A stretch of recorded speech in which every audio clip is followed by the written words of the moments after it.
Matthew McConaughey is opening up about a recent parenting decision. In a new interview with People, the 53-year-old actor revealed that in July, he and his wife, Camila Alves McConaughey, finally allowed their son Levi to join social media on his 15th birthday. And the Oscar winner shared insight into why they had him wait, telling the outlet, "We thought he was ready.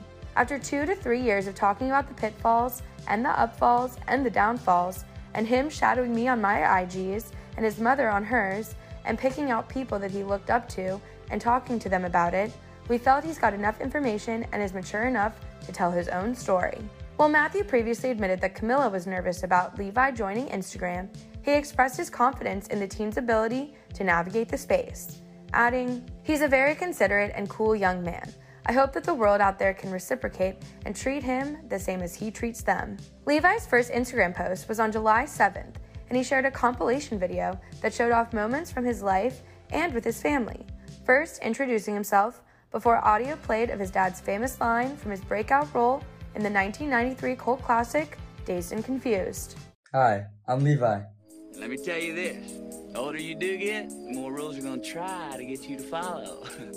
You just gotta keep living, man. Livin. Walking on a dream. How can I explain? "Happy to be here," Levi captioned the post. Matthew and Camila have been married since 2012 and also share 13-year-old daughter Vita and 10-year-old son Livingston. Access Hollywood's Kit Hoover chatted with the Dallas Buyers Club actor in October 2020, following the release of his memoir, Green Lights, and he reminisced on his and Camila's love story from the first time they met to how she won over his mom. Your wife, Camila, posted the most beautiful tribute when your book went to #1. What did that mean to you? I just saw that. Someone sent that to me. I did not even know she'd put that out. And it was very cool to read that. One, to read the facts of what she put up there. But also just reminded me of, she was the first person I thanked when I found out that the book had done so well and opened up at #1, because, I couldn't have done it without her. She, from the initial pushing me out the door, and helping give me the courage to say, "Get out of here. You've been threatening to write a book for a while. I see it eating at you. Get out of here. Do not come back until you've got something." And then to tell me when I would be away for 2 weeks and feeling like, "Oh, I think I need to get back," she was like, "We got it. We're good. If you're still in the zone writing, do not come back. Stay there." So she was an incredible amount of support. And then I would share with her different drafts as I came back. And she's always been a very honest critic of the work I do. And she helped me out a lot. Your love story with her, I loved reading those chapters. Take me back to the moment you spotted her. She floated on air. In my eyes, she sure did. If I went back and did the math, she actually was walking on the floor. But as far as I could tell, her head was not bobbing. She was just sliding across the room. I was out holding court at a table, making some margaritas, and this figure about 20 feet in front of me moved from my right to left. And there were these caramel-colored shoulders and this sort of turquoise, very thin, loose-fitting, beautiful dress on. And I remember I leaned forward without even thinking about it, and I said, "What is that?" I didn't say, "Who was that?" I said, "What is that?"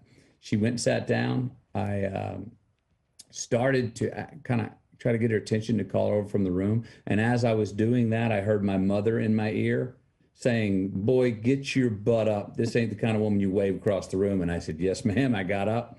Mind you, my mom wasn't physically there, but that's what I heard in my ear. I introduced myself to Camila. I invited her and her friends over, which I think was a good move, because I think if I would have just invited her over and not her friends, she would have probably said no. But because I invited her and her friends over, she then came over alone. Ding, green light. Well played. And then she sat down, and I understood Portuguese and spoke better Spanish that night than I ever have since.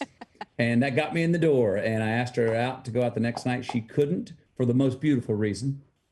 It was her father's birthday. Non-negotiable.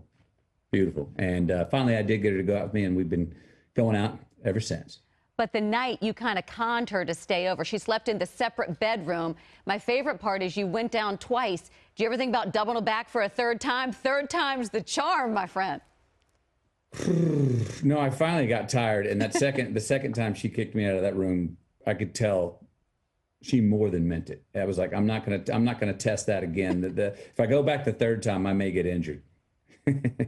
I love you said there was a moment you saw her in the kitchen with your friends, and it was sort of an aha moment. Do you remember the moment you knew that she had to be the mother of your children and your wife? It was probably about 2 years after that, and we had been dating, and it had been going really well. And she had come out to the set on location with me in Australia on the film Fool's Gold, and I'd never brought anyone, male or female friends, with me. They none even visited. When I go to work, I'm like there in my trailer or where I'm renting my house, and that's all I do. I go to work, come home, and do it all over again. And I really like my solitude. Well, I wanted her to come out with me, and she did. We had taken a long weekend vacation to a little surf retreat in Papua New Guinea, where we were living in staying in this little tree house in the middle of the jungle. It was beautiful. And about 5 o'clock, watching the sun go down over the Solomon Sea one night, like day 5, I was really feeling like I would really fall in love with her. And this is the woman I want to spend the rest of my time with. And I would love for her to be the mother of children we can create. And I asked her very nervously, she was sitting to the right of me, I said, what would I have to do to lose you? And she was so cool about it. I remember she had our first cocktail she had in her hand that day. And she had her hand, and as I asked her, what would I have to do to lose you? Her hand was on her way to her mouth. She didn't pause. She took a sip, swallowed it, set the glass down on the exact water ring that it had left on the arm of the wooden chair she was sitting in. She looked out, and really composed, she goes, oh, that's easy. And then looked over at me and said, change. Oh, I crumpled. Yeah. I was like, please, amen, all aboard, I'm in, let's go. And that's when I really was like, this is the one. Did she always get along with your mom, Kay? Was that instant too? No, that wasn't instant. My mom is very, very persistent about initiating any woman into any of her sons' lives. She did it with my 2 older brothers, and she did it with Camila too. She would do it by, mispronouncing her name, calling her by different names at certain times, just to test her. And mom would be like, and then you'd call her on it and go, Mom, and she'd be like, oh, what? Oh, I didn't notice I did that. Oh, yes, you did notice you did that. So she tested Camila, but Camila did the great thing that my mom was really looking for.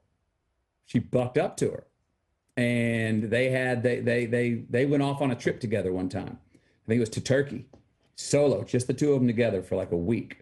And boy, they got back from that trip, and my mom had full respect for Camila and full blessing.